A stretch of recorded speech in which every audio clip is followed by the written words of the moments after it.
हमें तो on record की तरफ जाना है। और जितने भी बुद्धिस्ट नव बुद्धिस्ट जो हो स्कूल में जो प्रवेश फॉर्म अध्यापक महोदय भरते हैं उनको भरने दीजिए। एक उसका कॉलम को उनसे कहना कि इसको फिलअप न करें, मैं खुद करूंगा। वो रिलीजन का कॉलम छुड़वा दें उनसे, उसमें आप अपने विवेक से रिलीजन को खुद लिखवा दें, तो उसका ऑन रिकॉर्ड में चला जाएगा। जब यहाँ पर काउंटिंग होती है, पॉपुलेशन काउंटिंग जिसको बोलते हैं, जनगणना होती है, उसमें प्रगणक महोदय घर पर आते हैं, तो वहाँ पर भी आपको अपने धर्म के कॉलम में बहुत लिखवा के अपनी जनसंख्या का उसमें सही आकलन करा के गवर्नमेंट के गजट कराना है।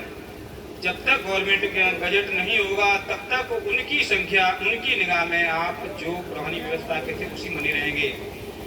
तो इस तरह से मैं और थोड़ी बात अपनी थोड़ी देर के लिए कहता हूँ। इसी क्रम में अभी भैया जी ने, संचालक महोदय ने कहा था बुद्ध के धर्म की शाखाओं में अम्बेडकर साहब को भी जोड़ दिया था। तो मैं अम्बेडकर साहब की ही बात कह रहा हूँ। सन 1954 में बर्मा में, उस समय बर्मा था, आजकल म्यांमार इसको बोलते हैं, विश्व बौद्ध सम्मेलन हुआ था। उस बौद्ध सम्मेलन में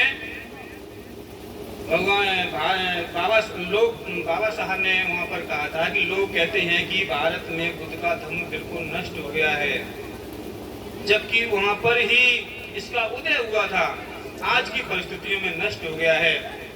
तो उन परिस्थितियों पर बाबा साहब ने कहा था कि जो लोग कहते हैं कि बुद्ध का धर्म भारत से नष्ट हो गया है वो गलती पर हैं। वो देखना, वो अगर उसको देखें तो जहाँ पर भारत के प्रथम नागरिक महोदय कौन होते हैं सर जी, आप तो जानते होंगे सर, इंटेलिजेंट पर्सन है, राष्ट्रपति महोदय। राष्ट्रपति महोदय जहाँ पर बैठते हैं उनके भी चेयर के पीछे धर्म चक्र बना हुआ है। दूसरा, हमारे आपकी जेब में मुद्रा होती है, ऐसा होता है, उस पर भी अशोक चक्र है। और राष्ट्रीय ध्वज है, उसमें भी चक्र है। और अशोक चक्र का संबंध सीधा सीधा के इतिहास से होता है।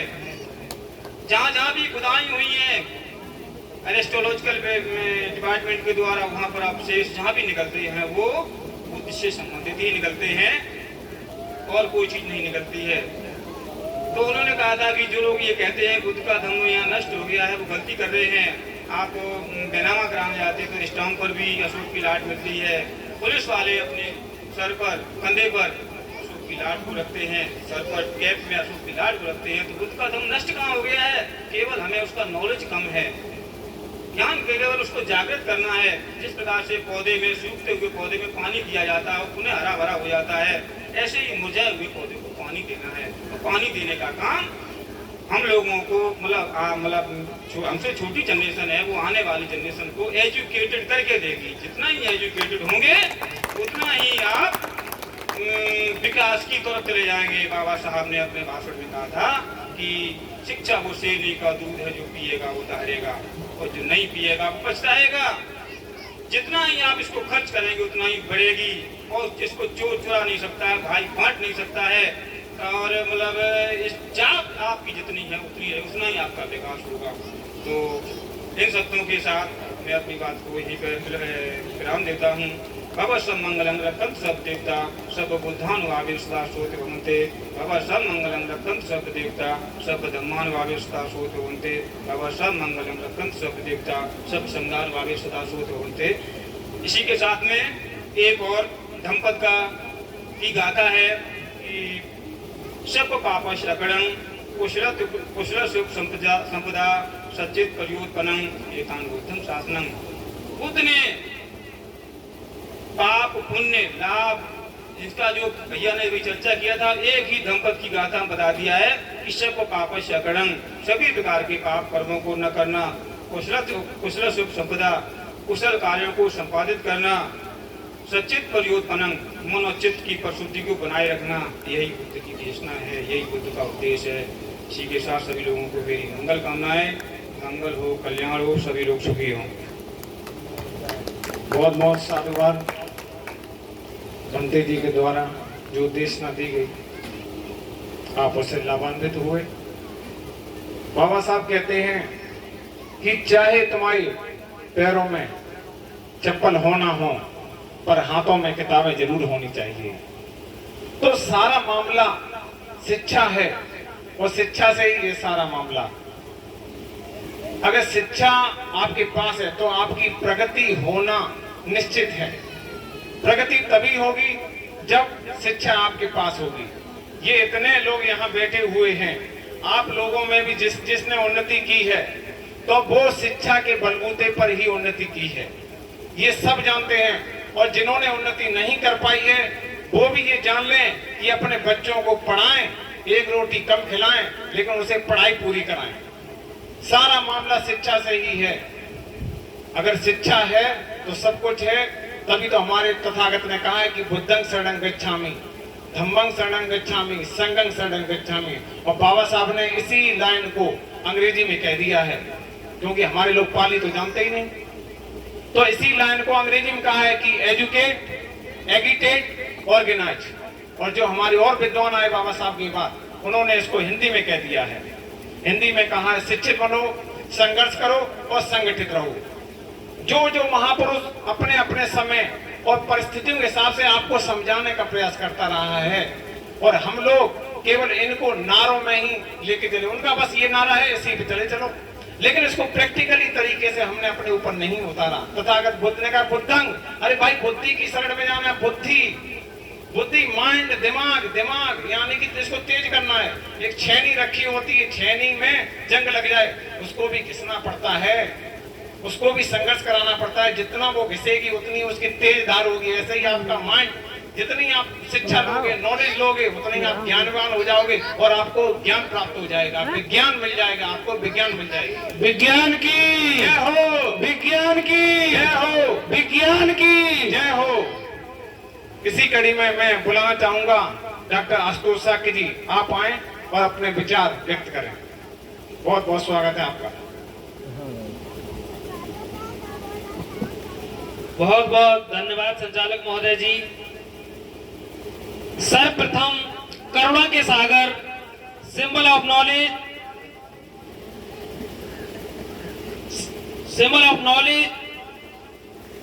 और शिक्षा की ज्योति जलाने वाले सावित्रीबाई फुले, ज्योतिबा फुले और समय समय पर जन्मे संत गुरु और महात्माओं को और नमन करते हुए सम्मानित मंच को नमो बुद्धाय, जय भीम। और इस प्रांगण में आए सभी को हमारा क्रांतिकारी नमो बुद्धाय, जय भीम। आज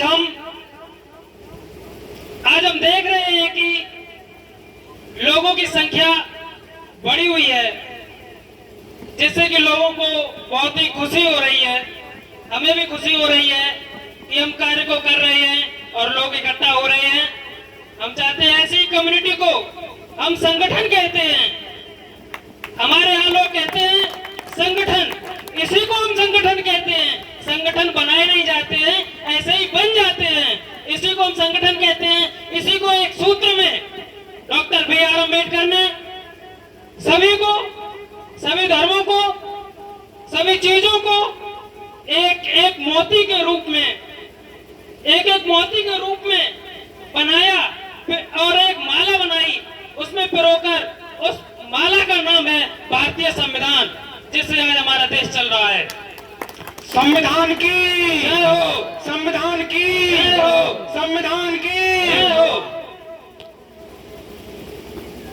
तो हम अपने नौजवान साथियों से ये कहना चाहते हैं कि बीता हुआ कल कभी वापस नहीं आता, बीता हुआ कल कभी वापस नहीं आता, और जिसको उनके लोग संघर्ष नहीं करते उनके सर पर कभी ताज नहीं आता। हम ये कहना चाहते हैं कि जो लोग संघर्ष नहीं करते हैं वो फल की चिंता दूसरों पर ही करते रहेंगे, स्वयं नहीं कर सकते। तो मैं न ज्यादा कुछ कहकर अपनी बात को विराम देता हूँ। सभी को नमो बुद्धाय, जय भीम, जय संविधान। बहुत बहुत धन्यवाद, साधुवाद। मैं आशुतोष की टीम और आशुतोष को बहुत बहुत बधाई देता हूं और देता रहूंगा कि ऐसे कार्यक्रमों का आयोजन करते हैं, अपनी परंपरा को जीवित रखने का काम कर रहे हैं और साथ ही साथ सहयोग कर रहे हैं ये माताएं, बहनें और बुजुर्ग साथी। तो ये जो टीम काम कर रही है बहुत अच्छा काम कर रही है। ये सिर्फ आप लोगों का साथ चाहती है, आप लोगों से सहयोग चाहती है। बात बाकी हम लोग हर तरीके से मदद करेंगे। इसी कड़ी में हमारे बीच में उपस्थित काफी समय से श्रोता बनकर रह रहे हैं, बैठे हुए हैं डॉक्टर राम खिलाड़ी साकी जी, आप आए और अपने विचार व्यक्त करें।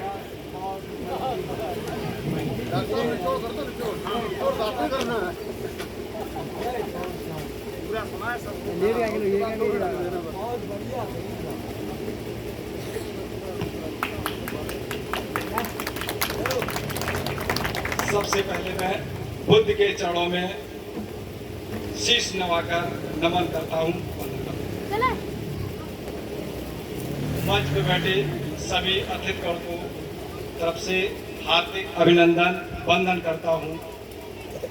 साथियों, आज बुद्ध जयंती के अवसर पर जो कार्यक्रम रखा गया है, आशुतोष जी के द्वारा, उनके टीम के द्वारा बहुत ही बधाई के पात्र हैं।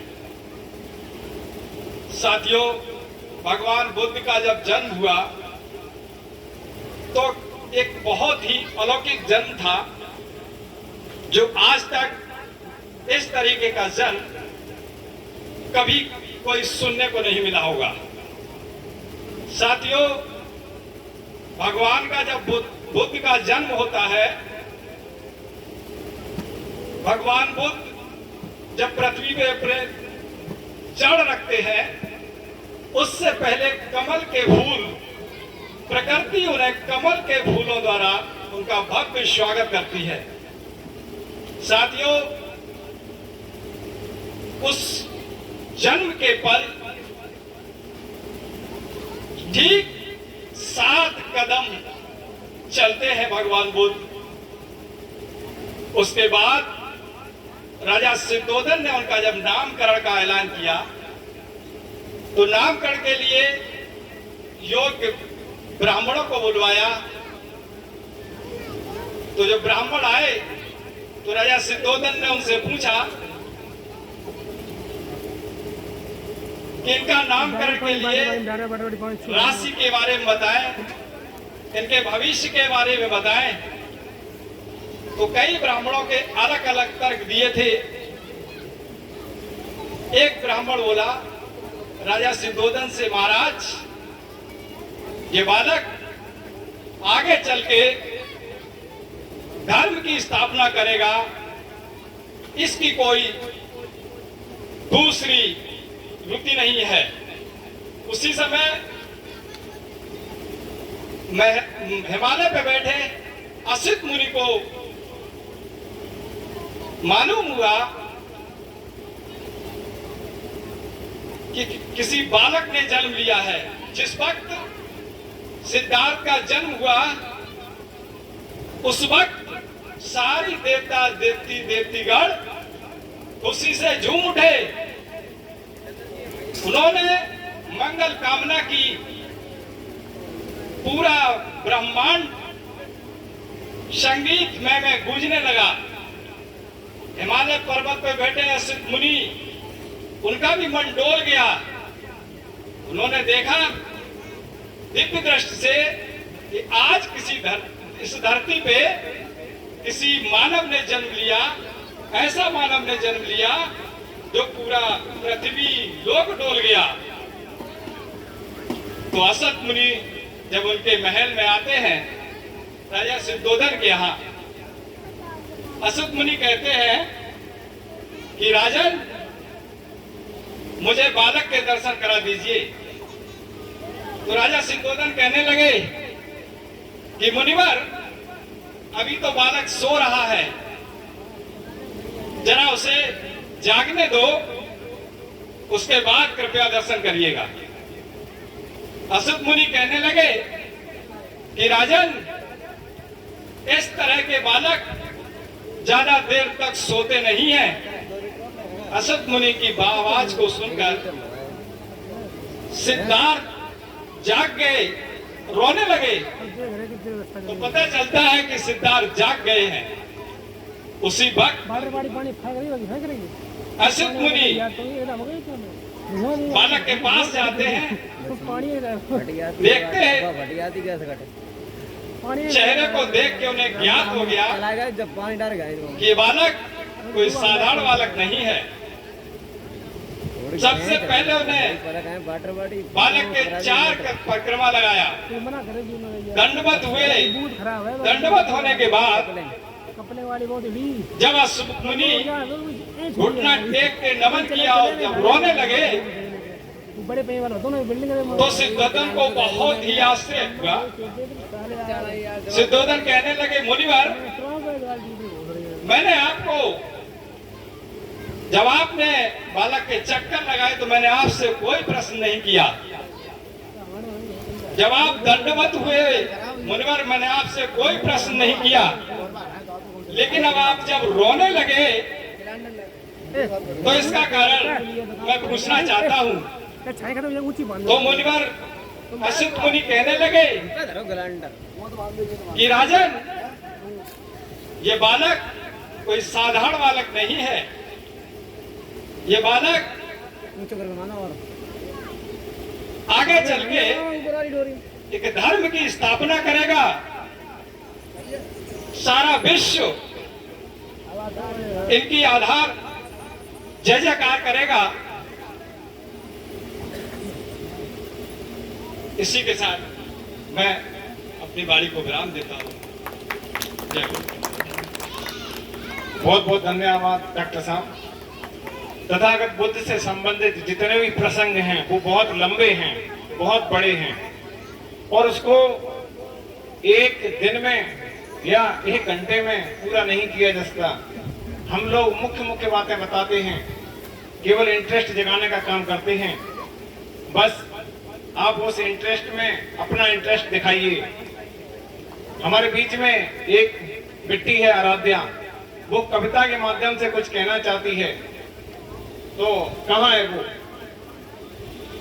हाँ, सर्वप्रथम हमारे बीच में उपस्थित शीला नर्सिंग होम के फाउंडर डॉक्टर आनंद जी, मैं महावीर साक्य जी से निवेदन करूंगा कि आए डॉक्टर आनंद जी का स्वागत करें। महावीर साक्य जी आइए सर, आइए। और हमारे बीच में उपस्थित शशिकांत अध्यापक जी, मैं विजयन जी से निवेदन करूंगा कि वो मां साहब का स्वागत करें, और महावीर जी से निवेदन करूंगा कि डॉक्टर साहब का आप स्वागत करें। मैं बंद कर ले सब नाम देखो 250 पंखा चल रहे, कितने पंखा चले जाते।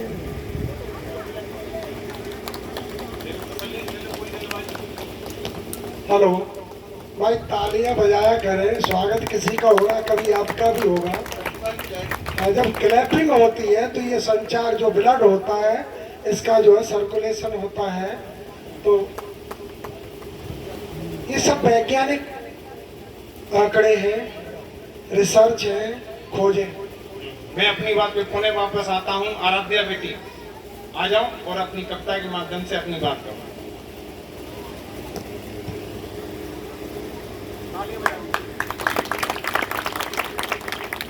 राष्ट्र निर्माता बाबा साहेब डॉक्टर भीमराव अम्बेडकर जी के चरणों में कोटि कोटि नमन करते हुए पूरे विश्व को करुणा मैत्री बंधुता का मानवतावादी संदेश देने वाले विश्व गुरु तथागत गौतम बुद्ध को त्रिवंदन नमन करते हुए त्रिपावन बुद्ध पूर्णिमा के इस मंगल अवसर पर आयोजित होने वाले इस भव्य कार्यक्रम में दूर दराज से आने वाले सभी धम्म उपासक उपासिकाओं को मेरा जय भीम नमो बुद्धाय।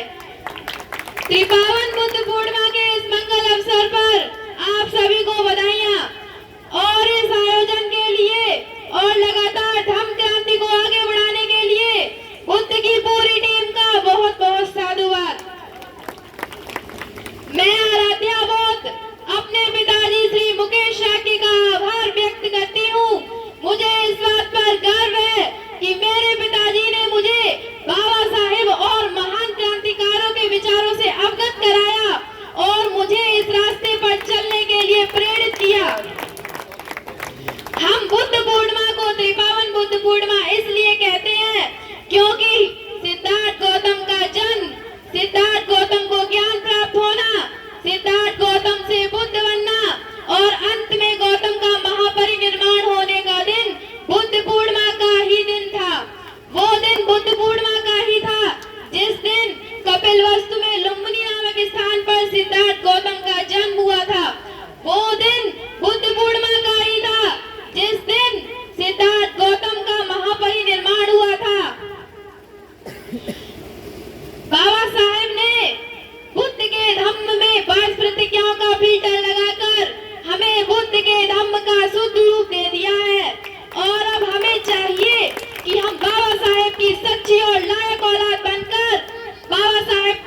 बुद्ध रूप दिया, उन बाबा साहेब को एक छोटी सी कविता समर्पित करते हुए मैं अपनी बात को विराम दूंगी। मेरी हर सांसों में बाबा साहेब नाम तुम्हारा है, मेरी हर सांसों में बाबा साहेब नाम तुम्हारा है। आज अगर मैं खुश हूँ तो ये एहसान तुम्हारा है। जो मेरे दर्द में रोया करते थे, अपने आंसुओं में दिल को भिगोया करते थे, जिन्होंने कुर्बान कर दी अपनी औलादें, वो मेरे सपनों को अपने दिल में सजोया करते थे। जय भीम से बड़ा कोई सम्मान नहीं, जय भीम से बड़ा कोई सम्मान नहीं, जो मेरे भीम का नहीं वो इंसान नहीं। यूं तो लोग पूछते हैं पत्थरों को, मगर मेरे बाबा साहेब से बड़ा कोई भगवान नहीं। ताजमहल अगर प्रेम की निशानी है तो 14 अप्रैल भी एक शेर की कहानी है। भीम ने आंखें खोली, हर कोई इंसान बन गया। भीम ने जुबान खोली, हर कोई तूफान बन गया। भीम ने किताब खोली, हर कोई विद्वान बन गया। भीम ने कलम खोली और इस देश का संविधान बन गया। न करो वंदना उनकी जिनको तुम जानते नहीं हो, न डरो उनसे जिनको तुम पहचानते नहीं हो। क्यों उलझे हुए हो तुम पाखंडियों के बनाए गए इस ब्रह्म जाल में? जरा बाहर निकल कर देखो, बहुत खुश रहोगे तुम इस संसार में। न राम ने कुछ दिया है, न कृष्ण ने कुछ दिया है, जो कुछ भी दिया है वो बाबा साहेब के संविधान ने दिया है। पूछते क्यों हो उनको जिन्होंने तुम्हारा शोषण किया है? पूछते क्यों नहीं उनको जिन्होंने तुम्हें जीने का अधिकार दिया है? पूजना है तो बेशक पूछो, लेकिन उन्हें जिन्होंने तुम्हारे लिए संघर्ष किया है। भीम की तारीफ मैं करूं कैसे, मेरे शब्दों में इतना जोर नहीं। भीम की तारीफ मैं करूं कैसे, मेरे शब्दों में इतना जोर नहीं। सारी दुनिया में जाकर ढूंढ लो, मेरे बाबा साहेब जैसा कोई और नहीं। सूरज को क्या पता चांद क्या होता है, जमीन को क्या पता आसमान क्या होता है। जो जिंदगी भर भगवान के नाम पर भीख मांगकर खाए, उसे क्या पता भारतीय संविधान क्या होता है। जय भीम, नमो बुद्धाय। इस बेटी के लिए बहुत जोरदार तालियां बजा दीजिए। इस बच्ची ने सिद्ध कर दिया कि वास्तव में शिक्षा वो शेरनी का दूध है, जो पिएगा वो दहाड़ेगा। और अभी फिलहाल मेरे पास देने के लिए कुछ नहीं, लेकिन मैं ये 200 रुपए का पुरस्कार उसे दे रहा हूँ और वो इससे कोई ना कोई पुस्तक खरीदे और पढ़े। भाई मैं ये चाहूंगा कि मम्मी पापा यहाँ हो तो कृपया खड़े हो। इस आराध्या के माता पिता जहाँ कहीं भी हो, इधर आकर खड़े हो जाए। जो इन्होंने बच्चे में संस्कार डाले हैं वो बहुत क्रांतिकारी और बहुत अच्छे संस्कार हैं। आगे चलकर ये बच्चे वाकई नाम रोशन करेंगे। इस उम्र में इतना कॉन्फिडेंस तरीके से भाषण देना बहुत कठिन काम है। जेपी सर,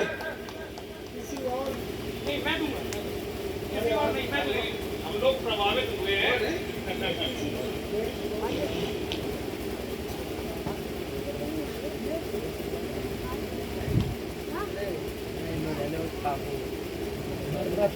आज हमारी पूरी टीम इस बेटी को सम्मान देती है, क्योंकि गला भी इसका बहुत अच्छा है और ऐसे ही लोग मंच को सुशोभित करते हैं, समाज को सुशोभित करते हैं। बहुत बहुत साधुवाद पूरे परिवार को और बढ़िया उद्बोधन बच्ची का था। बहुत अच्छा लगा जो हमारी बहन हमारी बेटी ने बोला। हो सकता है कुछ लोगों को समझ ना आया हो। 3 बातें आपको बता दूं जिससे आपको हो सकता है समझ में आ जाए। तथागत बुद्ध ने विज्ञान दी, विज्ञान के आधार पर महामना ज्योतिबा फूले पढ़े। वो जब धरती छोड़कर गए उसके बाद बाबा साहब डॉक्टर भीमराव अंबेडकर जी पैदा हुए। बात समझिए, जो तथागत बुद्ध हमें देकर गए थे वो सब खत्म हो चुका था। भारत में कुछ नहीं था। महामना ज्योतिबा फूले पढ़े, उन्होंने अपनी पत्नी को पढ़ाया और पहला स्कूल लड़कियों के लिए, महिलाओं के लिए 1 जनवरी 1818 में माता सावित्रीबाई फुले ने खोला और तब हमारी महिलाओं को, बच्चियों को पढ़ने का मौका मिला। ये वो पहला दिन था। महामना ज्योतिबा साहब खत्म हुए, इस संसार को छोड़कर गए। उसके बाद बाबा साहब पैदा हुए और पैदा होने के बाद जब उन्होंने फुले साहब की एक किताब पढ़ी, गुलामगिरी। क्या पढ़ी? गुलामगिरी। 50 रुपए की आती है, आप जरूर पढ़िएगा। आपको पता चल जाएगा कि डीएनए के आधार पर जो हमारे पूर्वज थे उन्होंने कितना संघर्ष किया आपको पैसे वाला बनाने के लिए। और उसके बाद जब बाबा साहब ने पढ़ा, जाना और उन्होंने अपने पूरे जीवन को लगा दिया और तब जाकर के आपको क्या मिला पता है? 6 चीजें मिली। सिंपल बता रहा हूं। पहला अधिकार समानता का अधिकार मिला। क्यों मिला?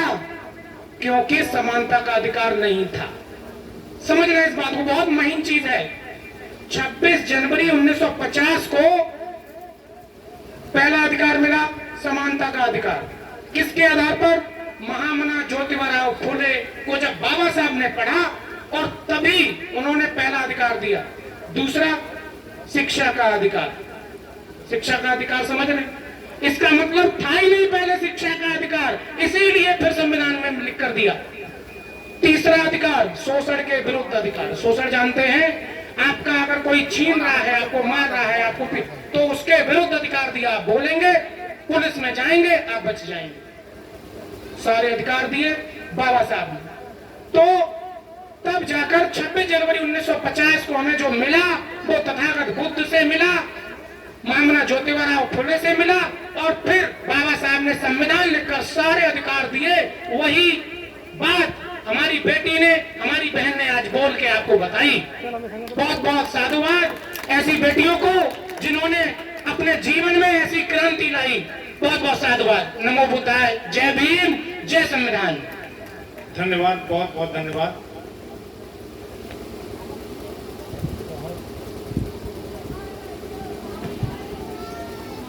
एक छोटी सी घटना मुझे अपने जीवन की याद आ गई, 2 मिनट की है, गौर से सुनिएगा। लगभग 20 साल पहले मेरे घर में गलियों में मांगने वाले आते हैं, ब्राह्मण लोग आते हैं। आए और आते ही मैं घर पे था नहीं, मेरी माताजी से कहा, ऐसा है तुम्हारा एक लड़का है, वो पढ़ने में ठीक ठाक है। उन्होंने कहा हाँ एक है, पढ़ने में ठीक ठाक है, वो 3 दिन में वो खत्म हो जाएगा। उसने मेरी मृत्यु की तारीख निश्चित कर दी, 3 दिन में वो खत्म हो जाएगा।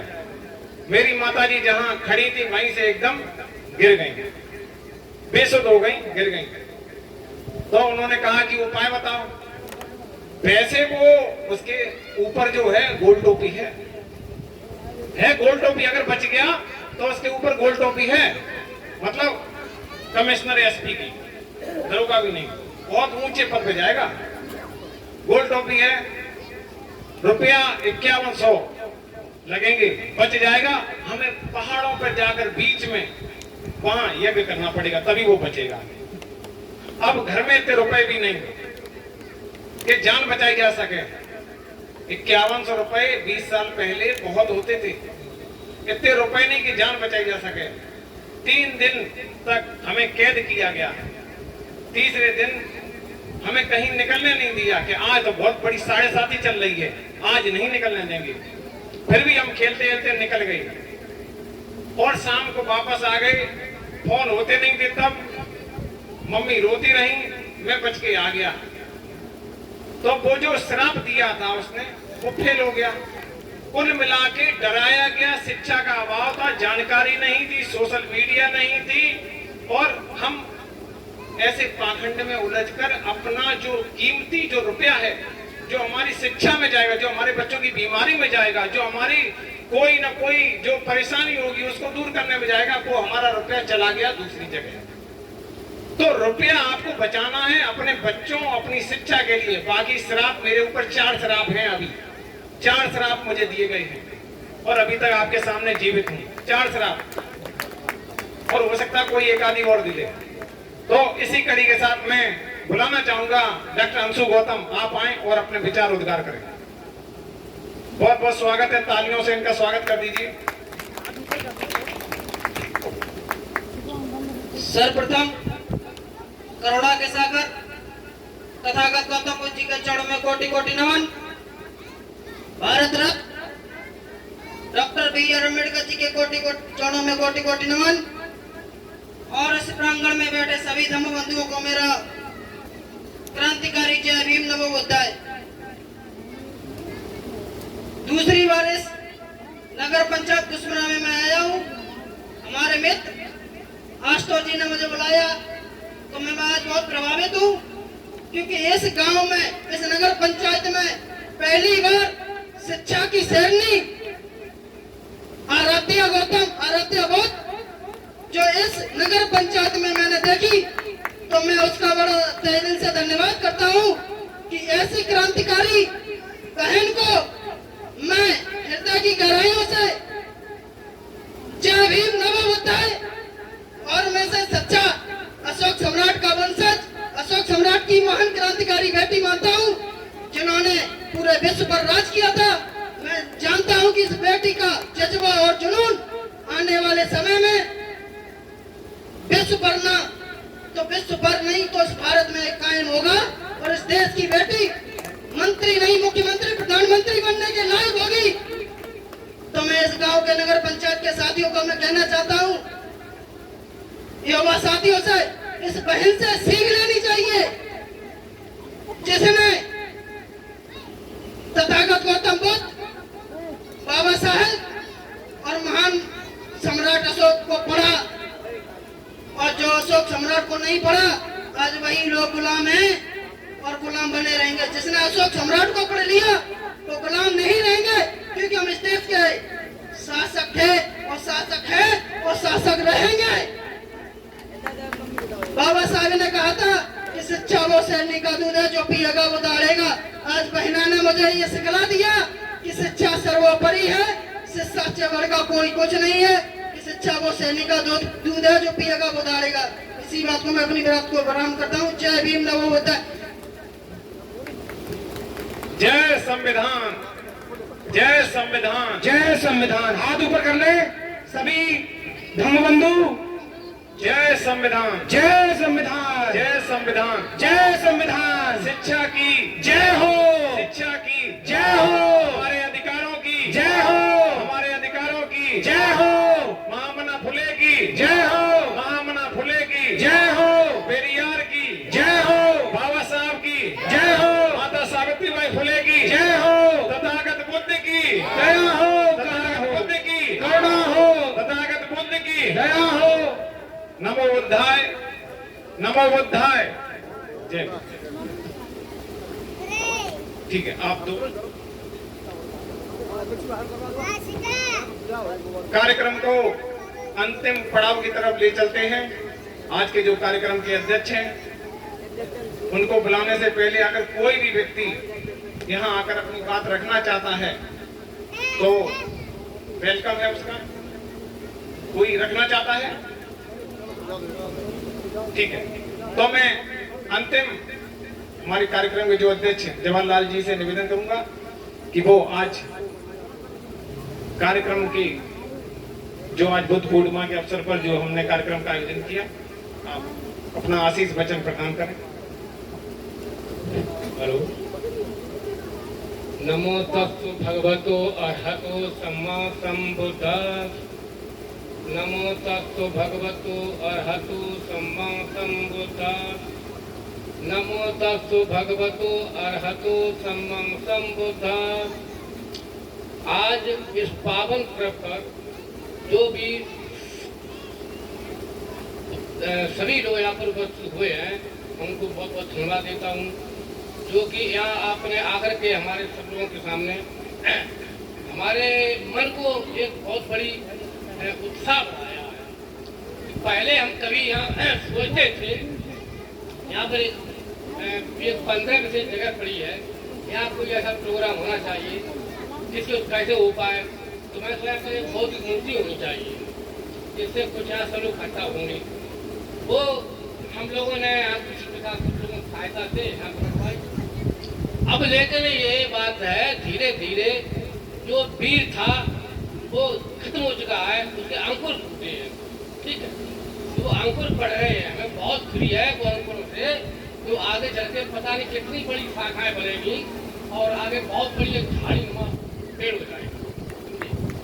और हमें एक बहुत बड़ी खुशी जब हुई है कि हमारे घर में, मैं जानते नहीं था इतनी बड़ी बात कि इतने बड़े एक किसान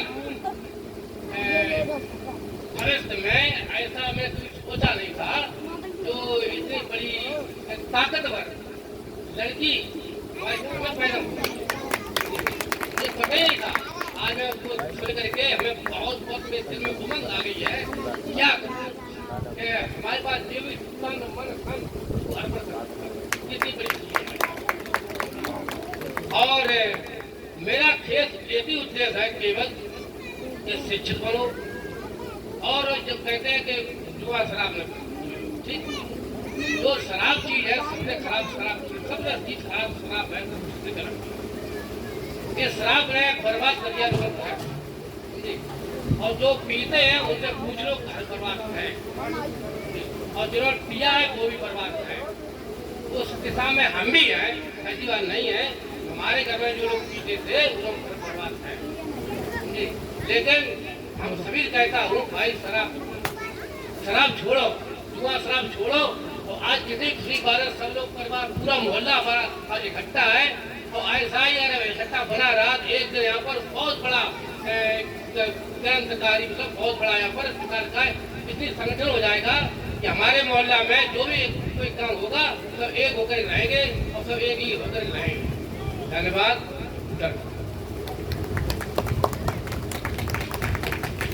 बहुत बहुत धन्यवाद, साधुवाद अध्यक्ष जी के द्वारा जो भी आशीष वचन दिए गए हम उनको हमेशा याद रखेंगे।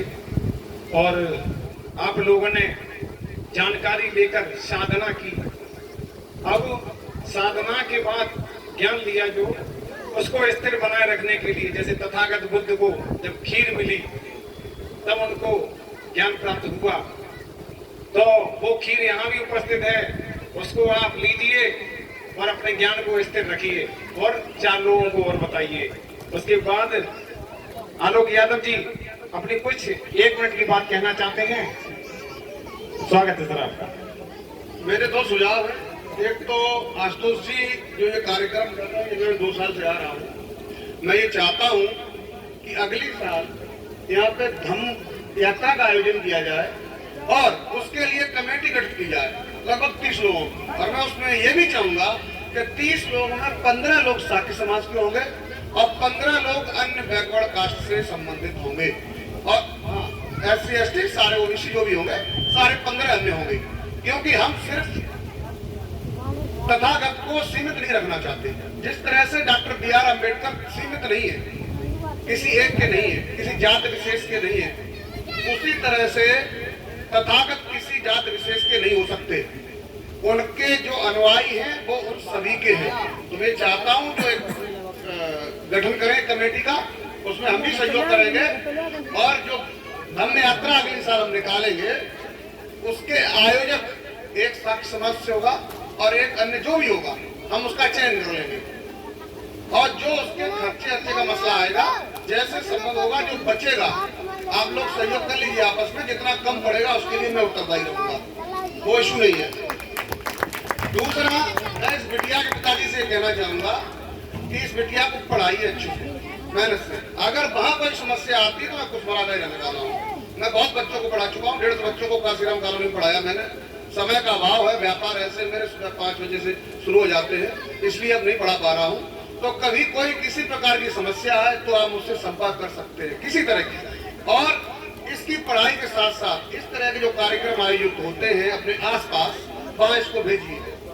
अच्छा बोलती है, प्रतिभा करेगी और निखर के आएगी, ठीक है। तो इसकी जो प्रतिभा है उसको आपको उसका इस्तेमाल करिए, उसको आगे बढ़ाइए। और आप लोगों से ये निवेदन करना चाहूंगा, माताएं बहनें बैठी हैं, कि बच्चों को सबसे ज्यादा जोर बच्चों की शिक्षा पर रखिए। आप ये सोचिएगा कि जिस समय ये देश आजाद नहीं हुआ था, जब ये लोकतंत्र नहीं राजतंत्र यहाँ चल रहा था, तो ये देश किससे चलता था? वेद पुराणों से, ग्रंथों से, इनसे चलता था। उन्हीं के आधार पर दंड दिए जाते थे। तब ये किसके हाथों में थे? उन्हीं लोगों के। तब अगर हम ये ग्रंथ ले लेते थे तो वो अशुद्ध हो जाते थे और हम लोगों को दंड दिया जाता था। लेकिन जब लोकतंत्र लागू हुआ तो ये देश किससे चल रहा है? संविधान से। तो उन्होंने क्या किया? वो जो उनके पास धर्म ग्रंथ थे वो हमारे हाथों में दे दिए और संविधान खुद पढ़ने लगे। तो हमें ये बात समझनी होगी कि धर्म ग्रंथों को छोड़िए, संविधान को पढ़िए, शिक्षा की तरफ जाइए। जय भीम, जय भारत, जय संविधान। जय संविधान, जय संविधान। संविधान की जय हो, संविधान की जय, संविधान की जय हो, तथागत बुद्ध की करुणा हो, तथागत बुद्ध की करुणा हो। बाबा साहेब अमर रहे, बाबा साहेब अमर रहे, महामना फुले अमर रहे, महामना फुले अमर रहे। पेरियार की जय हो, पेरियार की जय हो। संत घाट के बाबा की जय हो, संत घाट के बाबा की जय हो। माता सावित्रीबाई फुले की जय हो, शिक्षा की जय हो। जय भीम, जय भीम, जय भीम, जय भीम, जय संविधान, जय संविधान। नमो बुद्धाय, नमो बुद्धाय, नमो बुद्धाय, नमो बुद्धाय। बहुत बहुत धन्यवाद। आलोक यादव जी ने जो प्रस्ताव दिया है, अगर आप लोगों को अगर मंजूर हो तो आशुतोष साकी की जो टीम है, आशुतोष जी अपनी टीम से बात कर लें और बात कर कर बता दें। और इसमें 15 लोग शाक्यों के रहेंगे और एससी में जो भी लोग आ जाते हैं वो सब लोग रहेंगे। तो यहाँ पर भी धम्म यात्रा का आयोजन हो जाए। चीजें क्या है, अगर शहर शहर में होती हैं, जिले जिले में होती है, तो सारा गांव का आदमी वहां पहुंच जाता है और यहाँ जो रूबरू नहीं हो पाते हैं लोग, वो छूट जाते हैं कि क्या धम्म यात्रा, क्या शोभा यात्रा, क्या बुद्ध पूर्णिमा, उन्हें नहीं जानकारी होती है। तो ये घर घर में मनानी है, हर कस्बे में मनानी है। जैसे बाबा साहेब की जयंती को हम लोग हर जगह मनवा रहे हैं, ऐसी तथागत बुद्ध की जो बुद्ध पूर्णिमा है वो भी हर जगह मनाने का हम लोगों का प्रयास है। और आलोक यादव जी के द्वारा ये कदम उठाया गया, ये बहुत सराहनीय है। तो हम इसकी सराहना करते हैं और कार्यक्रम को सभी धम्म प्रेमी जो यहाँ उपस्थित हैं, आपको एक सत्य बताना चाहता हूँ। तथागत बुद्ध को जो ज्ञान प्राप्त हुआ वो कब हुआ और किस परिस्थितियों में हुआ? जिस वक्त वो भूखे थे, बेहोश पड़े थे, तब उनको एक महिला मिली और उन्होंने कहा कि गुरुजी, आप महाराज आप यहाँ पड़े हैं, आपका तो शरीर बिल्कुल खत्म होने वाला है, इस संसार को आप छोड़कर जाने वाले हैं, ऐसी हालत कैसे हो गई? तो महाराज ने बोला, गुरुजी ने बोला कि मैं सत्य की खोज कर रहा हूं और मैं जब तक कर नहीं लेता सत्य की खोज, तब तक मैं एक अन्न का दाना नहीं खाऊंगा। मैं मर जाऊंगा लेकिन अन्न का एक दाना भी नहीं खाऊंगा। और तब वही चीज होती है व्रत, जो आप करते हैं हम सब। उन्होंने क्या कहा कि मैं मर जाऊंगा, सुबह से शाम तक 9 दिन तक व्रत रहूंगा, अन्न का दाना नहीं खाऊंगा, मैं सत्य की खोज करूंगा और तब तक नहीं रुकूंगा, चाहे मर भले जाऊं। तो वो महिला थी, उनका नाम था सुजाता। उन्होंने कहा कि गुरुजी, जब आप मर जाओगे तो सत्य की खोज कैसे करोगे? जब आप मर जाओगे तो सत्य की खोज कैसे होगी? तो गुरुजी को, महाराज को उसी वक्त ज्ञान आया और ज्ञान इतना आया, उन्होंने कहा आप क्या लाए हो, मुझे दो। तो वो एक कटोरे में, उनके बर्तन में खीर थी और खीर जैसे ही उन्होंने खाई, पूरे ब्रह्मांड का ज्ञान उनको हो गया। तो ये जो खीर है, ये तथागत गौतम बुद्ध के द्वारा खाई हुई खीर है, जिसके द्वारा उनको ज्ञान प्राप्त हुआ। और यदि आप ज्ञान प्राप्त करना चाहते हैं तो खीर को खाइए और पूरी दुनिया का ज्ञान प्राप्त मत करिएगा। और इसी के साथ नमो बुद्धाय, जय भीम, जय संविधान। बहुत बहुत धन्यवाद, बहुत बहुत साधुवाद। और बताइए।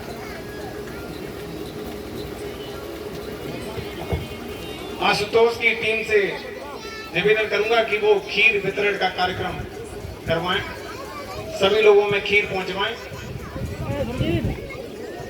आप सब लोगों ने यहाँ जो समय दिया, यहाँ इतना गर्मी में बैठे रहे, बुद्ध वचनों को सुना, थोड़ा